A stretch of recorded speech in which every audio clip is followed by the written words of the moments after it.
किछि बीजेडी नेतांक अभियोग अनुसार गत साधारण निर्वाचन रे पांड्यान निजर कोटरी रे थिबा ऑफिसर माननकु नेई निर्वाचन परिचालना करने सहित प्रार्थी माननकु मध्य स्थिर करथिले। सेमाने एपरि स्थिर करथिले जे बीजेपी अति सहजरे 20टी लोकसभा आसन सहित 78टी विधानसभा आसन रे विजयी होई सरकार गठन करिछि। बीजेपी को एपरि सहायता करी राज्यवासी नजर रे भिलियन साब्यस्त होइतिबा पांड्यानकर कोटरीर ऑफिसर माननकु राज्यरु केंद्र को नेबारे सफल होइछंती पांड्यान।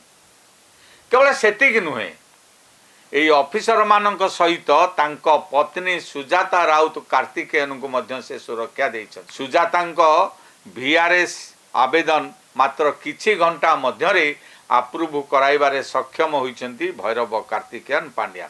बीजेडी शासन काल रे होइथिबा आर्थिक अनियमिततारे पांड्यानकर संपृक्ति थिबार अभियोग हेउछि। तेणु पांड्यान एबे जेते सबु पदक्षेप नेउछंती सेथिरे बीजेडी अपेक्षा बीजेपी को अधिक लाभ मिलुछि बोली दलर नेता माने आलोचना करुछंती।